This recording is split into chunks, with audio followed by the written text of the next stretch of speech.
Yes, I'm good. It's really a pleasure to be on your program. Yeah, me too. Manager, this is your home. I don't even. And I'm very humbled to be on the show with my Commissioner General. By the way, the CG such media appearance since he took over the helm of the LRA in March. So that's a very wonderful opportunity. Yeah, sure. I'm also proud to be the first, talk show host to have a sit down with the commissioner. But Commissioner General, just tell us, your impression about, first of all, getting the call of you being appointed as Commissioner General of LR. I've known you for Qatar Center, in being in development work and all that. But how does it feel? Well, it's a challenge. And when I got a call, initially, this is not what I was thinking about at all. And honestly speaking, I thought I had done my due in the public sector, especially in government, having served as deputy minister for a number of years and then eventually as head of the procurement commission.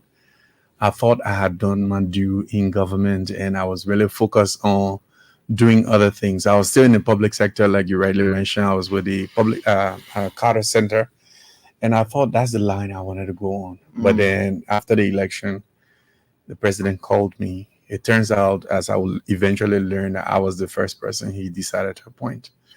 So, we had a conversation. Initially, I didn't want to come, but he insisted. So here we are. Yeah. Having taken over, though, I think what I really like is challenges. So it has never been boring. It has been consistent challenges. And the latest one is the subject of which we want to talk about today. Yeah. Like you mentioned in your intro, getting our revenue to billions. So yeah, it has been exciting because challenges are exciting. Yeah. I mean, following your appointment, we're just sampling the views of people. They doubted your financial background. They thought that you don't have this financial background. Well, I think it was entirely about my qualification. Okay. That is what was raised because I'm in a number of social media chat rooms. Yeah. And I remember one of them. And you follow these things, right? Yes. I mean, I'm a part of the group. One of them in particular actually challenged me to please, submit my resume in that chat room. So I submitted my resume. You did? Yes. Sounds very humble on your part. Yes, I submitted my resume, and then it quieted all of the different naysayers. Yeah, it quieted all of the different naysayers because I do have the requisite background. Okay. And then of course the public sector experience. Like you mentioned, hopefully I'm humbled to be, viewed as somebody of integrity. So I think we have everything it takes. Yep. How did you see the LRA from the outside? How do you see it now from within? Well, because I had worked in the PFM sector, like I said, I worked for 4 years as head of the Public Procurement and Concessions Commission. I was head of the PPCC at the time. The LRA transitioned from the Department of Budget to becoming the LRA. I remember I had to work with them when they did their first procurement plan. We were working with them when they did their first set of contracts. Mrs. Tamba, Oliver Rogers, and all of them. So I pretty much had a level of familiarity with the Revenue Authority. So it didn't come so much as a shock or a surprise. But then coming in, and then being inundated with the different challenges, the internal challenges that LRA has, the constraints that the staffs are facing, and the tremendous sacrifice that they're making. And then the challenges we're having to be responsible for raising the revenue that's needed to move our country forward. Sometimes they get inundating, not just overwhelming. But like I said, those are the challenges that we look forward to, and those are the things we're trying to grapple with. But did you have the time to carve or craft a transformational plan for the LRA? Just knowing and the experiences you've had over the years and now I'm just looking at a period where you sat and crafted your plan. Well, the thing is this, the plan is already crafted. I mean, all of us, the National Development Plan is still in the works. The Finance Ministry is leading on that. Okay. But a major ingredient of that is the platform that brought the Unity Party to power, the arrest agenda. Okay. And if the arrest agenda is going to succeed, then it has to succeed with mostly domestic revenue. Mhm. So it's easier to carve out what the vision for the LRA is. Mm. The ultimate vision is that find the money to make the arrest agenda works. At one time, in fact, the president jokingly mentioned and said, "Well, let's see if Double will now raise the revenue." So clearly, It was a challenge in a jovial form. yes, it still is a challenge, and that's the challenge that has been driving, all of our, internal work, all of the focusing and like you call it, visioning and all of that. Because here's the thing, and this is what I like to say to be a precursor to the deeper conversation that we'll be having. Mhm. No country is going to develop Liberia for us. It has to be developed by Liberians. Yes, countries will exist. Bilateral, multilateral partners will provide some support, assistance here and there. But the crux of moving Liberia forward has to be by Liberians. Mhm. And as such, it is very important that we be able to raise the revenue Mhm. that is needed to move this country forward. As it is right now, we've managed to pass the 600 million mark in terms of our revenue performance. But imagine a whole country, our overall budget. Mm. This year, we are projecting at close to 700 million, 690 something million, almost 700 million. So we cannot build a country and fulfill all of the needs of this country on a $700 million budget. It's really You too small. mean the challenges are higher than that? Yes, because our needs are really enormous. And this is why you see that governments after government, the public always is discontented over the level of performance of the government. They're discontented over the services that the government is providing because the resource envelope is just too small to be able to meet all of those needs. So the point I'm making here is that for us to be able to move this country forward, we need to expand our domestic resource envelope because the current envelope, majority of it is used up by recurring expenditure, salaries, operating costs, and all of that. Those are the things you need to keep the government running.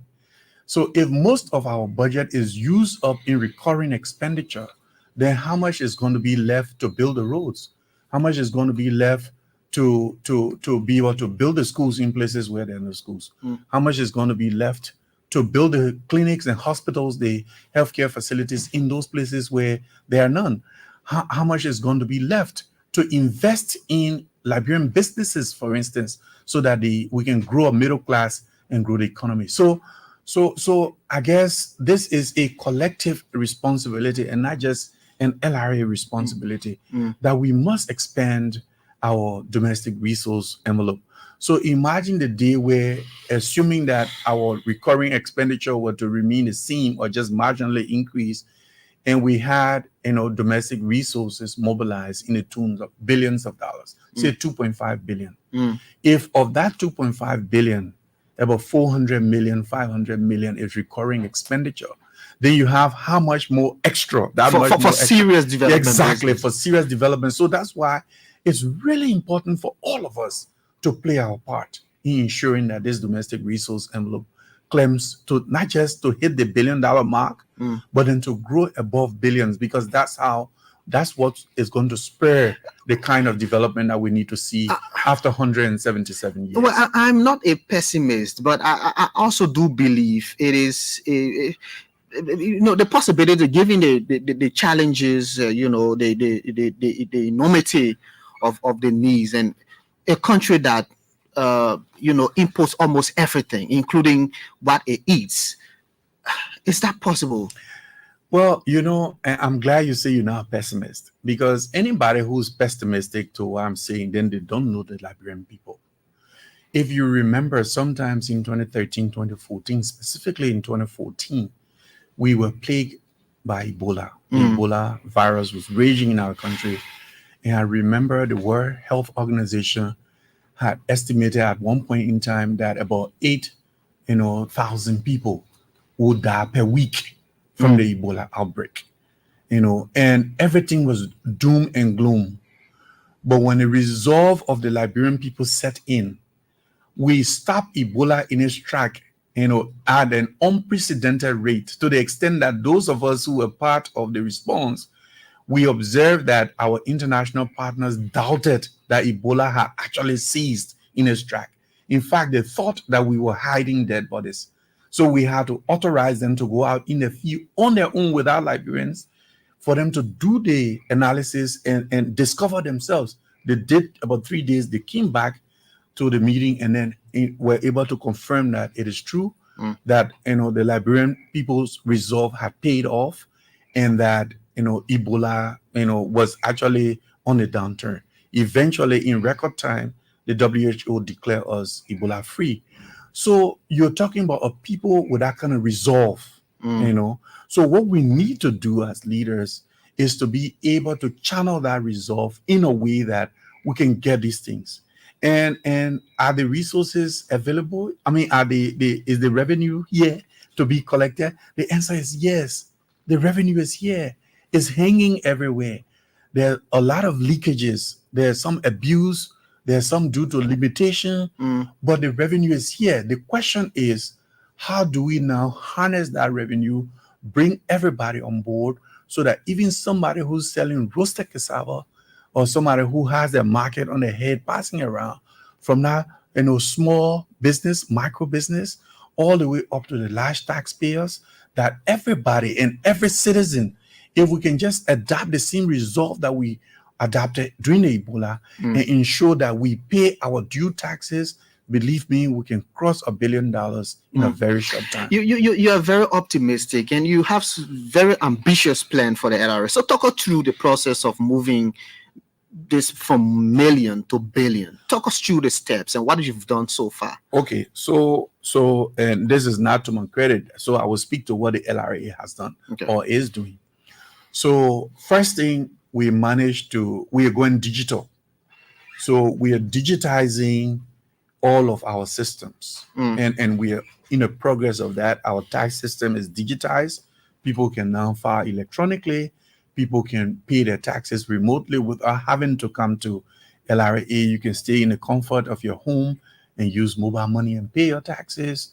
Now these things are evolving. So even the taxpayers themselves, some of them still prefer to come and do manager's check and all of that. So, it is evolving. But eventually we will get to a point where people would not have to come to a hall at LRA at ELW Junction or go to our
that the government has to share.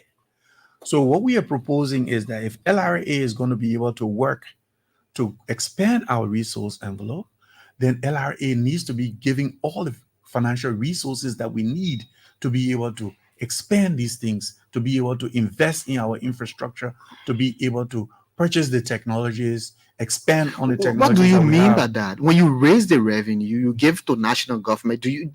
Are you asking certain percentage of yes, that is exactly what we are asking. So what we are asking is that before now and for the last 10 years that LRA has existed, the way it works is that similar to how all agencies of government are provided funding in the national budget, and then it goes to the national legislature after the finance ministry does the draft. It goes to the national legislature. Then it goes through the political process. After the legislature passes on it, it goes back to the president. President sign. What we are saying is that don't allocate money to us like that, because there is some level. So yours shouldn't go through the political process. It should go through the political process. But what we're saying is that peg what you're giving us as a percentage of the amount of money that we raise. So the money we're raising in a year, we're suggesting that the government gave us 5%. 5% of everything that we collect in a year as our operating budget. So this is something that the legislature will have to enact into law. So it's coming from the legislature. So it is still going through the political process. Now, what that would do is that give us steady stream of financial support that we can be able to then, like the fiscal devices I was just telling you about, we have to procure these things, put them in these different establishments.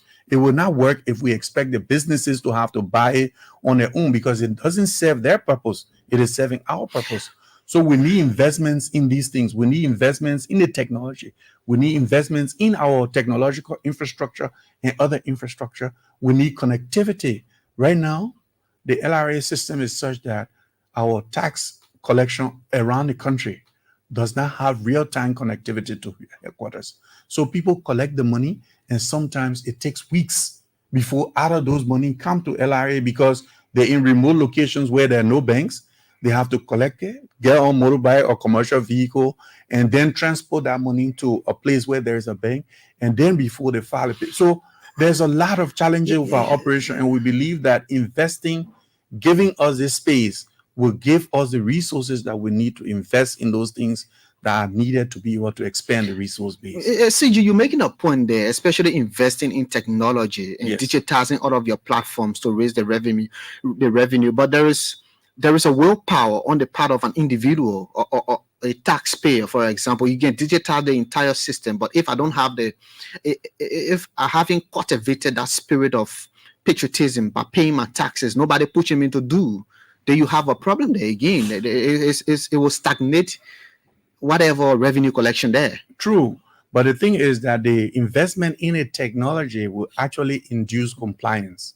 Let's take the businesses. Imagine that this cash register I just gave you an example of that you see in the supermarket. Imagine that every single business, let's just even take Tubman Boulevard. Every single business on Tubman Boulevard and every single business across the country is mandated, by LRA, and they must have this at their places of operation. What that means is that we don't have to wait. The way it works currently, each business will come tell us this is how much we made for the period. And on the basis of what they declare, then we calculate the taxes. So if we have these devices in place, we will not be waiting for them to tell us. We will know in real time. If that drugstore, when you sell one paracetamol, we'll know. We'll also implement technologies with the mobile companies, for instance, the mobile network. Right now, they tell us how much they've made in a month or in a period. So they can cheat you and you exactly. You know. So they will. So what is the highest punishment of a non-compliant taxpayer? Well, the law, it goes from fines, and then we can go to legal action and so on and so forth. I haven't seen somebody throwing beyond bars because of failing to pay a tax. Well, the thing is, usually when we go with the enforcement mechanisms, then we go to court, and then the court has to rule. So it's a long, drawn-out process. In fact, that's one of the reforms that we want. We want to be giving some level of authority, some teeth that we can bite. Prosecutorial. Well, not necessarily prosecutorial, but enforcement powers. We want our enforcement powers to be enhanced. The way it works right now, if we find a delinquent taxpayer, say a business that owns a commercial property and the owner has not paid the real estate tax, we cannot just go automatically and close that person's business. We have to go to the court and get a court order and come back. So what we want is some level of authority that we can go in and be able to do some enforcements to be able to ensure that we raise the revenue. Now, on the question that you raised regarding the willingness of people to pay. So what I was explaining is that the deployment of the devices will help, but then there are certain aspects, certain taxes that is not dependent on those devices. Take real estate tax. Like for instance, like if you own a house, that is your dwelling, you're required to pay taxes on it. Now, this one, what we will do is just create massive education.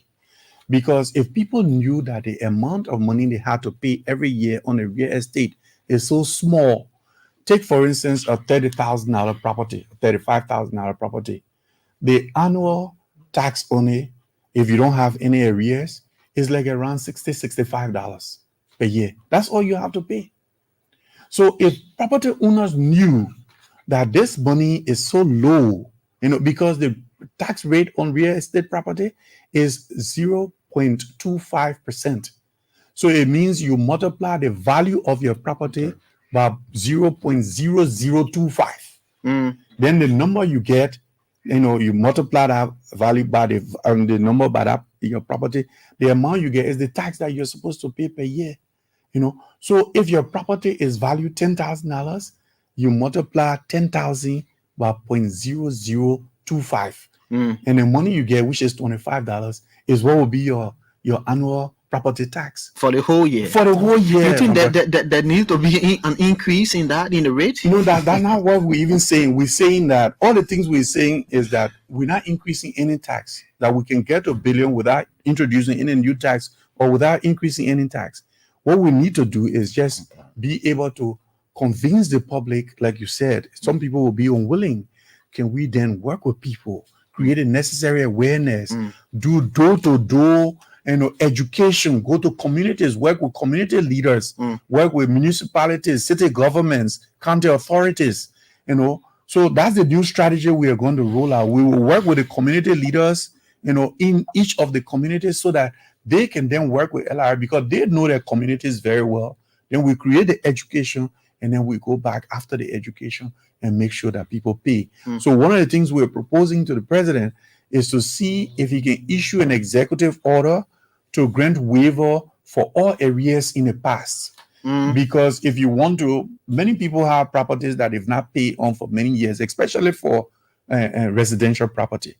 So those who haven't paid for years, the law says that when you come to pay, we should assess you for 5 years. So the current year plus 4 years in the past.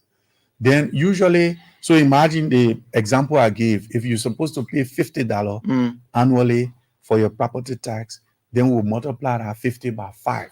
So that $250. Because you haven't been paying, then we calculate interest, and penalties and interest. And then it probably will take you to like around $300, $400. Now, when that amount gets that high, then people become reluctant to pay. And because we don't have the enforcement mechanism for domestic property, for real estate property, then what we are recommending to the president is grant a waiver, similar to what President Salif did, similar to what President Weah did. Let's grant a waiver. But then this time, this waiver will not be something that people should expect will happen every time a new government comes in. So this time around, if this waiver is granted, the president issues this waiver, then the penalties and the calculation for 5 years will be waived. It's a motivation. Yes, we will only assess the property for the current year. So only that 1 year people are supposed to pay. Then what we'll do now is implement mechanisms to make sure that this property owner does not get into default anymore. So that every year we will not wait, for the time to lapse and for the amount to grow. We'll take their number, we get their address, we can be able to send them the bill, remind them, send text messages. We'll be more proactive to ensure that this happens. We believe that if we did that, we'll grow the revenue. And once we bring people into compliance, after the first year, the subsequent years now, hopefully we will see consistent compliance coming in. The current budget that we're operating in, how much did the LRA contribute to the budget? The LRA is contributing almost all of it. Almost 100%. Well, no, it's about 95% of the budget. And you leveraging which sector of your tax collection mechanism? Is it real estate, or All, all, where the, do you get it? all the different tax kinds, are doing well. Some are not doing as well as others. What the thing in the retail trade, is doing very well. We're collecting taxes from businesses. That's doing well. We're also doing well from the mining sector. So that's doing well. The passports is doing well. Transport, vehicle registration, all of that, they're doing well. And some of the public corporations, yeah, even though they're not doing as well as expected, but some of them that were not making any contributions at all are beginning to make contributions. So to date, based on the question you ask, the LRA has collected 59% of the budget, so we are required The budget for 2025. for 2024 for this year. Oh, okay. Yeah, we just ended July. So at July 31st, we have actually collected about 59% of the budget. And that's in the tune of. That's in the tune of let me just look here. Give me 1 minute. Why are you looking for that? Do you think that the legislature is asking too much? I have it. Okay. So by July 31st, we were required to have collected 393 million in change. Okay. Okay, that was the budget. You said 300? 393 million in change. That is what we were taxed to collect up to July 31st. To date, we have collected 412 million. So you overpassed that? Yes, we overpassed by 5%. So this amount constitutes about 59% of the budget. The overall budget that we are supposed to collect this year is 696 million in change. Of that amount, that amount, like I just said, we've collected 412 million in change, constituting 59%. So balance to be collected between now and the end of the year, between now and December 31st, is 284 million in change. Can you supersede or overpass that before December or December? We are working. Our internal target is we want to break away from the experiences of the past couple of years where we've always had shortfall in budgetary collection. So even though we are currently the Ministry of Finance has done a recast and is gone to the legislature, that is based on those tax lines that are not doing very well. But we at LRA are still pushing ourselves, that we should be able to collect the remaining 284 million between now and December. So what's the secret behind these overperformance?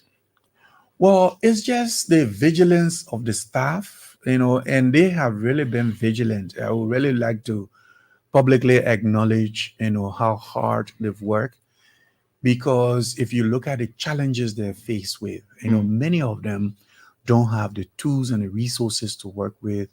Many of them, the harmonization policy severely affected them.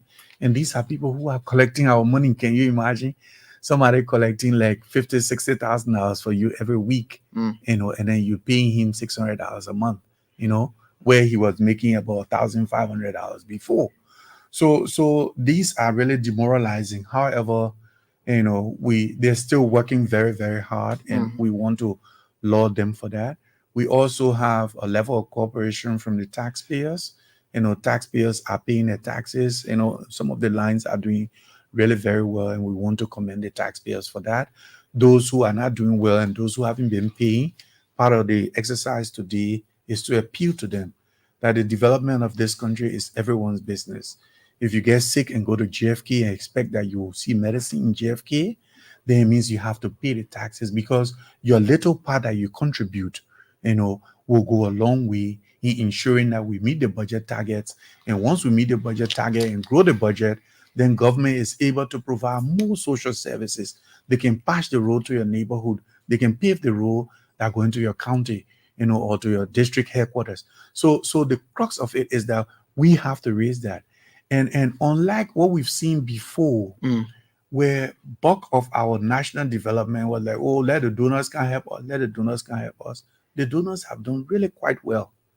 This year, our entire budget, the portion that is being contributed by external contribution is just 42 million and change in the whole budget.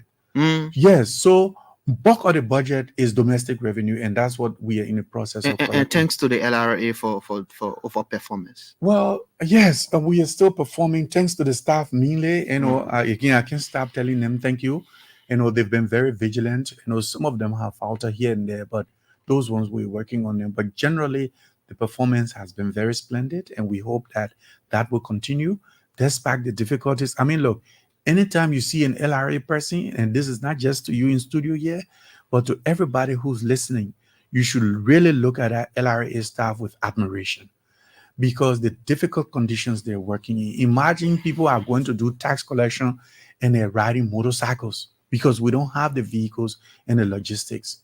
If you see the conditions where our, tax, collectors and revenue agents live around the counties, you will really, really be sad. I mean, dilapidated accommodation, the office spaces are dilapidated. The conditions under which the work is really very difficult. In Monrovia, even in Monrovia here, is a lot of difficulty. We don't have the necessary resources and logistics for these people to go do their work. So they're in a ring code set, Monroe, they ain't get it, but still they go there because they're Liberians. So I want to admonish the public to really look at LRA staff with a level of reverence. When you see these young people, when you see these young ladies, these young men, up and down, asking you to pay your taxes, they're really making a sacrifice. And that money, by the way, it doesn't come to LRA. It goes to the consolidated account. It goes to the government. The way LRA gets its share of the budget, the legislature is the one that approves it, like I just explained earlier. So we are still working hard. This month and next month are really difficult months if you look at the historical trend. But we are hoping that we can be able to increase our vigilance, especially in terms of enforcement, to ensure that the underperformance or low performance of certain lines can be mitigated by our robust action going forward, so that we don't experience much in terms of the dip in the collection. Yep. Let me come to you, Kaine, the communication manager. You sat down, just watching your boss make the case, but understandably so. How are people getting informed about the work that LRA does, especially with revenue collection and all that? Just to throw a little light on communication wise. Yeah, thank you so much. And this is just one of them that we're doing right now. CG is having a platform to speak to the country on revenue matters. We have a very strong relationship with the media. And that I enter here, you call me that this is my home. That means that we come up most of the time to talk about these issues. As we're speaking, we are across several radio stations across the country who are relaying this event. But I think we need to even expand the horizon, just like how the CG is talking about expanding our way to get to the people. So right now, the Taxpayer Services Division and Communication Department are working to take the LRA to the people through what we call P2P communication strategy, people to people. So we have a lot of tax clinics, but I think we need to even increase that. But to also go out to do some of the things require some resources. We also have what we're planning to take the revenue to the churches on Sundays and Fridays. Even in the Bible, should they pay tax? Churches and mosques? Yeah, because you see, most of us who are here, including you and myself here, we go to the mosques and we go to the church, and so we can ask for a space, a time with these churches, these bigger churches, and tell them to talk about something that have to do with taxes. We can also use their platform to be. They themselves, should they pay tax? It's not about the churches paying taxes. Well, it's about let me come there. Yeah. Let me come there. The churches and the schools do not pay tax. Okay. As school and churches. However, like schools, they have employees. Okay. Every employee has to pay the personal income tax. Okay. So the schools on their payroll withhold that personal income tax, and they're required to pay that. Okay. Also, these but what he's saying is that the people who own the businesses, who own buildings, go to religious places on so Fridays. these religious leaders use their congregations. Yes, exactly, to be able to educate people. It's about passing a channel to pass the word and educate people. Like he said, we have these tax clinics explaining to people that the taxes are not forbidden. For instance, take the very small businesses, the petty traders. Petty traders just need to pay a very small amount per month, very small amount. So if your turnover is say $1,000, that $1,000, I mean, it has to be annual turnover, of course. Yep. You're only paying 4%. So all of that money, you need to just pay 4%. So that 4%, if you divide it by 12 and divide it by 4 to know how much you need to pay per week, is far less than what people even use to buy food. So the money is really small. So we intend to work with the marketing associations. We intend to work with the different city governments to be able to reach out to our people, meet them in their selling places, and educate them. Okay. And then we can work out a mechanism where they don't have to pay all that money one time. We can work where they can even pay like monthly if they want to. They can pay weekly if they want to. They can pay twice, a month, twice a year if they want to. So the way to convey the message, to expand, is what Kahina was talking about. That we go to these different religious places. Yeah. So and in addition to that, we also want to get to the government officials, the senators, the representatives, those who got, all of them who are there by default before they get to elected, they have paid their real property taxes and what have you. We want them who want to use their voices. So what if we go to Grand Bassa County in the local vernacular, we talk to the senator or the representative of a particular district number 1, 2, 3, because we have radio stations in all of these places. And these lawmakers are coming on the radio to say, hey, I have paid my real property tax, and you too need to pay your real property tax. We believe that the messenger, the message is carried far based on the kind of messengers. So when the lawmakers themselves, when the ministers who come from these counties and other places are on the radio talking about it, the CG talk about the all-government approach, it means we have everybody involved in the process of creating that kind of awareness. So if my lawmaker, for example, Richard Nangbe-Kun, in district number 11 is saying, I have paid my real property tax, go and pay it is something you got to do, it's not something wrong. I think it has the potential to attract people to become tax compliant with respect to some of these issues. CG, do we have a timeline where we will achieve the billion budget? Well, the proposal, because it's been almost like rhetorical now. Well, I mean, I wouldn't say rhetorical. I've been in a job for... Not you. We've been discussing this way before you came. Moving the billion thing. Okay. So when are we going to achieve it? In my view, if the cabinet can endorse our proposal and make the recommendation to the national legislature, to the House of Representatives, to do the necessary amendments that give us the 5% that we are asking for, if we were able to get that... So there is a condition to it. Well, we need the resources, like I said. I mean, the fiscal devices that I told you about, and the reason I keep emphasizing the fiscal devices as an example is because we piloted this. There was a certain business where we went, before we installed the gadget, their tax was like less than $5,000 a year. That's what they were paying, based on what they were declaring. When we installed the item, the following year, their tax increased to $15,000. Can you imagine? Just because we install 10,000 jump. Exactly. So imagine if we install this device at almost all business places across this country. Let's even start with Monrovia first. Let's imagine we did that. Now, but how do we get these devices in all these places, even though it has a propensity to triple our revenue on our tax kind? How do we do it? We need money. So that's the sacrifice. Exactly. So it's like the fishing. I mean, if you go to fishing, you gotta get it. You gotta get bait. So what we're asking for is the bait to be able to get that. Now, to answer your question, if we were to get that before the end of the last quarter of this year, then it will give us time to be able to prepare for this new, dispensation that we have. And if we do all that preparation in this quarter, the last quarter, and close all the loopholes. Well, we need to prepare now to do it. That's what I'm trying to answer you now. Okay. So if we got that thing to pass this year in time for us to be able to do all of the procurement and all that thing this year, I can assure you that next year, before the end of December, we can hit the 1 billion. We can hit the 1 billion. Yes. Yeah. If we don't get a support, then it means that this 1 billion conversation, Liberia will eventually get there. But if we look at the performance, when President Salif took over right after the war, the budget was around 80 million.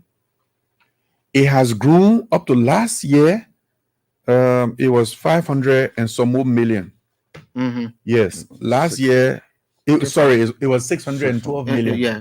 So imagine from the time President Salif took over in 2005 to last year, the budget went from 80 million to 612 million.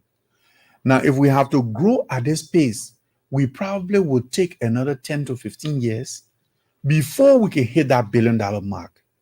So what we are saying is we don't have to wait that long, because the economy, from the size of the economy and all the different activities, we do believe that money is here, but we just need to be able to make the right investments to be able to pull it down.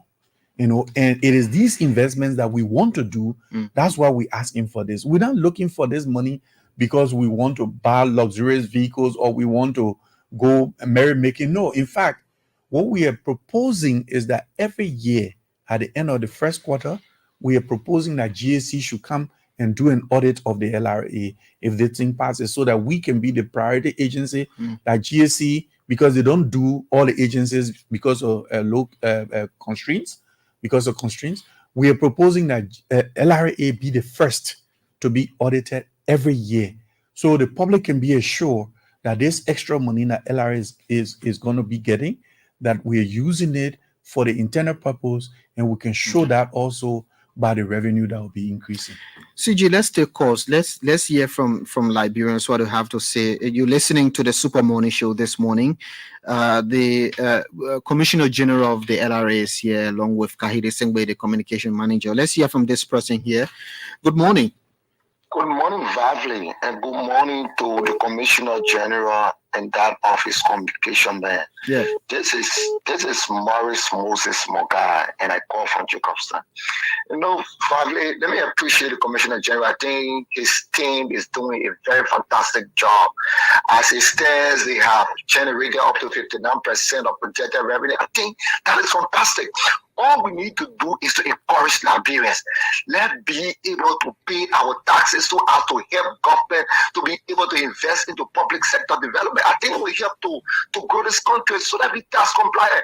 I manage my brother business here. Look, I go to every 3 months, I declare, I pay the taxes. If we go above, if we pay the late penalties, I think that can be able to help the country. So let me tax compliant, let me be able to do it so as to pay our country. Thank you for this opportunity. Thank you. Call us on 0770-581886 and call us on 0770-581886 0770-581886 and be live on the show this morning. Let's hear from this person. Morning. Yeah, good morning. Morning. Quickly, 30 seconds. Well, my name is Segasano and I joined from Banga County this morning.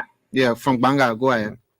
Well, I listened to Mr. Mdobo. I think actually we admire for what he is talking, and when he just put it into practice, or maybe collect some of those tasks, I think Liberia will be part of it. And my question to him is that he talked about the mobile money issue, that people who are going to pay the tax, there's a mobile money issue. So I want to make a clarity. How credible is this? Because seeing some of the things happening in the past, government people are paying money through mobile money, and at the end, there was some disturbances and so that it shouldn't end in someone's pocket, right? Yeah. So okay. you will respond. You will respond to that. Thank you. Morning. Probably good morning. Morning. Quickly, what's your name? So my name is Pascal Davis from the district. So let me appreciate the guest. I have 2 concerns quickly. The first one has to do with the mini bank, and that was being built in central Liberia. I want to know also how is that? You mean a cash hub? Yes, of course. The central Liberia by the past government, how is that contributing to lottery revenue generation? Secondly, it's good to generate up to 2 billion, but I think one thing that have always broken Liberia is how these taxes that have been paid by Liberians has not been fully utilized. So you can even generate up to 2 billion on those spending and there may be the mission public works and all the institutions. Okay. Actually implementing the usage of this funding is also a problem. I want to say thank you for the show. Thank you. Morning. Good morning. Good morning. What's your name? I'm calling from Zimbabwe. Yeah, let's hear you quickly. First of all, let me greet our commissioner in studio there. Thank you for the talk show.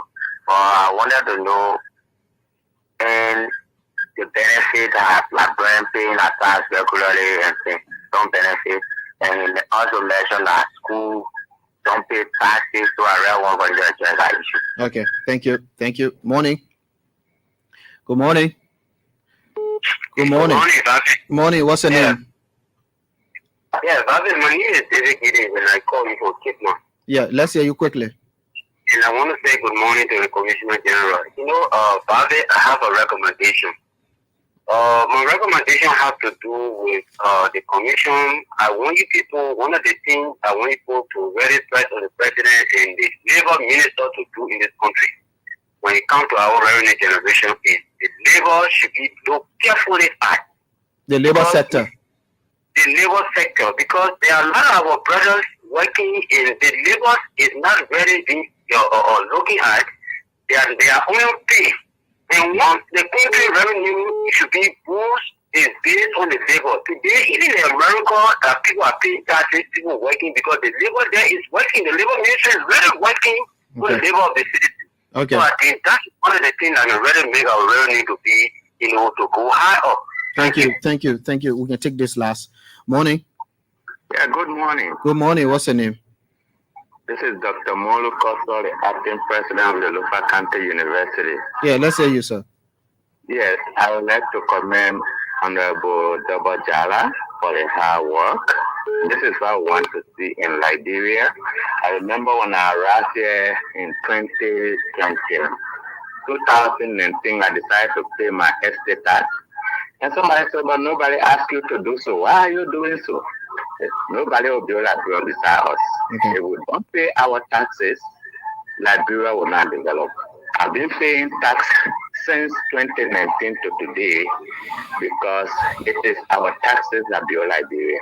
Okay. So I would like to recommend that the focus on the estate tax. There are a lot of, support in that area if they can be able to move to the real estate. Even each house is just paying $5. It's a lot of money.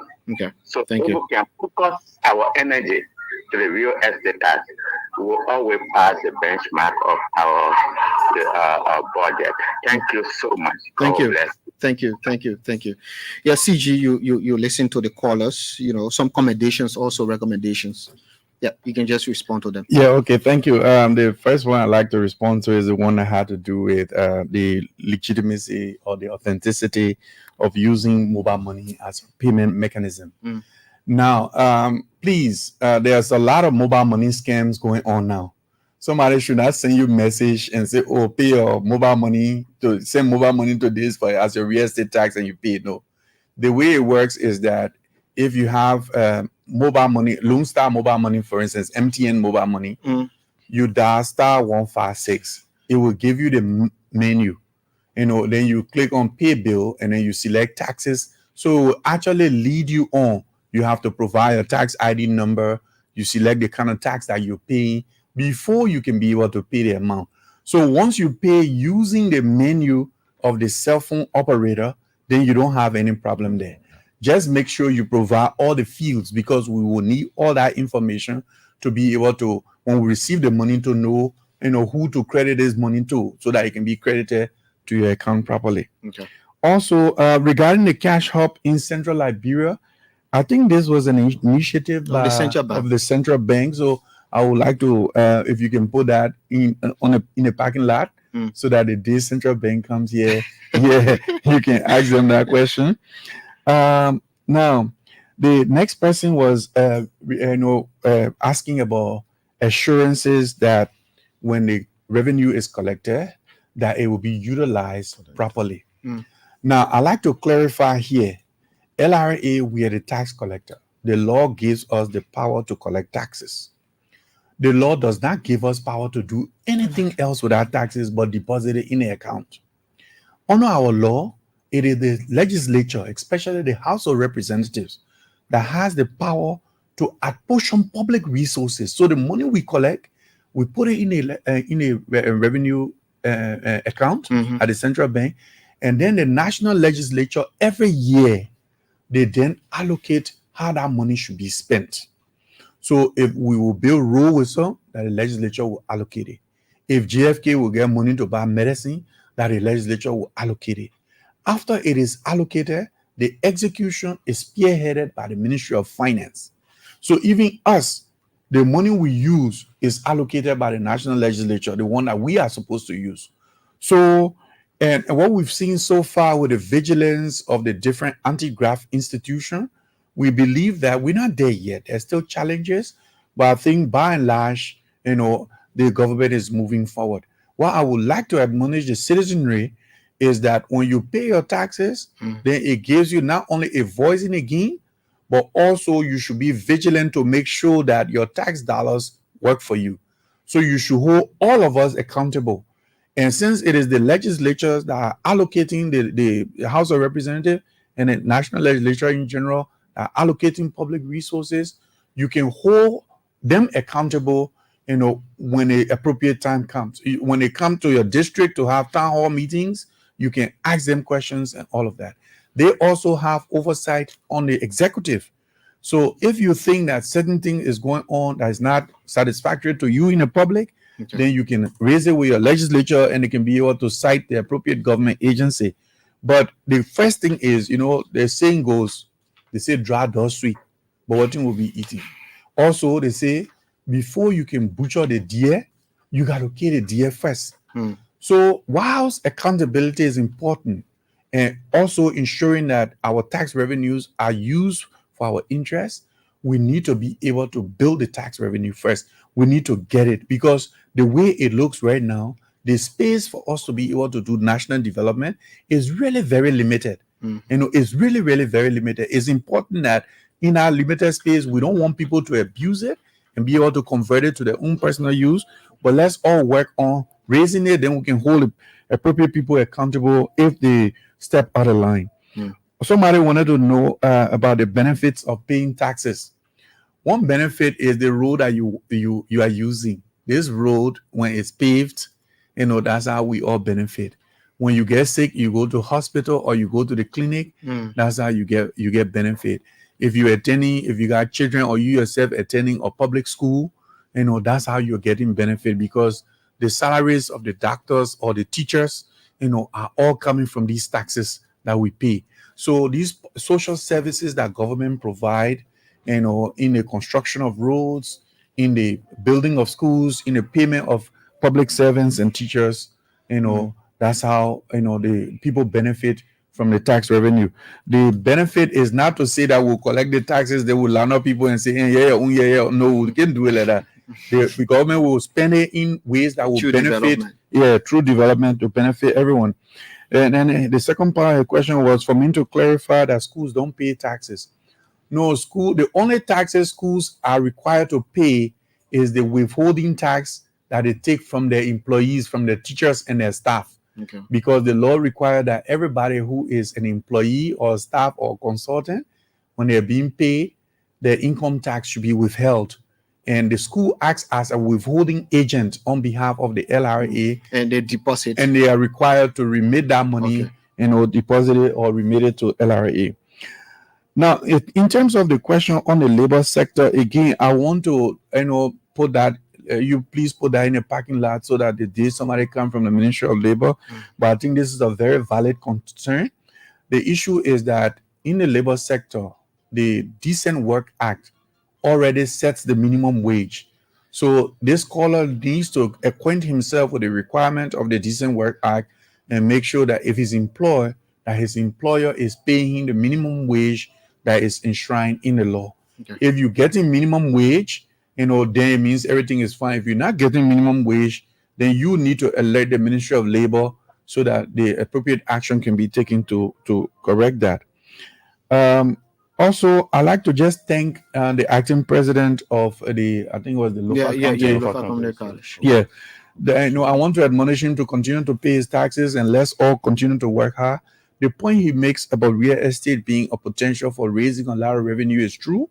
And we are working on that now. Like I said previously, we're even working on a strategy where we want to work with the different community and neighborhood leaders, the municipalities, the local governments, and so on and so forth. And like Kahina was saying, we want to use the leadership from these different counties, districts, so that they can be able to help us to convey the messages to encourage our people to pay the real estate tax. CG, thank you very much for being on the show. I mean, it's a pleasure. I mean, you covered the 1 hour already. Kahine, thank you very much. But I mean, some of your infrastructures, they are very, dilapidated condition. The one in Grand Crew, your LRA office, I mean, they don't represent the chief tax collector. So we'll have to look at that. Well, you should see the one in the other places.